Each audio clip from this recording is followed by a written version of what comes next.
Hello Simple Vids fans, welcome to another video. For today I'm doing something different, writing theory. This is what I've seen through the years of becoming a writer and meeting many people who want to become writers too. If you're interested in what it takes to be a writer, you'll love today. Straight to it. I call this Moriarty's writing levels. There are plenty of people who want to be writers, or at least give it a try. I've met more than my fair share, but they seem to fall into certain categories of actual writerliness.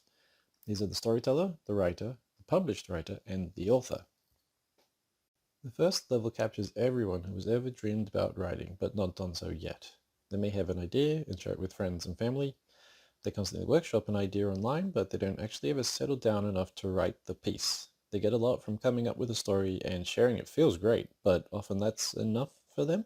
The excitement of simply creating a story and being heard is fun enough, and nothing more comes of it.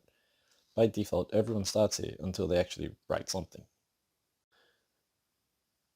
The second level is for everyone who has written an actual story, be it a short or long novella or a novel, but they've dedicated the time and energy needed to actually print their story and can show you the words, not just express the idea. You might be self-published online, part of an anthology, whatever, digital, ebook, paperbook. These people are where most of my online friends sit, and being a self-published group of people, really, there is a lot of promo going on. But the effort takes to sit down for many hours and write a piece, then edit it, makes you a writer. Not simply a storyteller, but a proof in words writer. The third level is the published writer, which may sound similar to level 2, but with a key difference. Writing something and actually getting it out there are two different places entirely. I wrote the draft for a short novel once, but it still hasn't been published 2 years later. I haven't put in the effort to edit, reread, get some other people to read it and polish it well enough to publish. What I have published is The Full Life of a Robot and a Machine of Blood. Published writers can not just tell you a story, but they've got proof that they've written it and can even point you to the ad and where to buy it. Now for the last level, the author. This is probably where most people head straight to when they think of being a writer and what a writer is.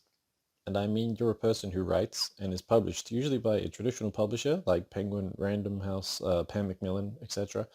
And they come to you and say, please write more, we'll pay you. These are people you would have heard of. So George R.R. Martin, please hurry up with Game of Thrones, or Stephen King, Tolkien, Leanne Moriarty, and no, we're not related. These people are known as writers and can very easily live off of their writing, but even they had to start from somewhere and spent years possibly relatively unknown until suddenly they became famous. I think George R.R. Martin was a writer for about 30 years before suddenly Game of Thrones was everywhere and he was the fantasy writer to be. Thanks for joining us at Simple Vids once again. Next week we'll talk about my March 2022 read and the fact that I might not have finished my February 2022 read, but more on that later. Anyway, hi, I'm Moriarty, a published writer according to my own level of writers. What are you reading?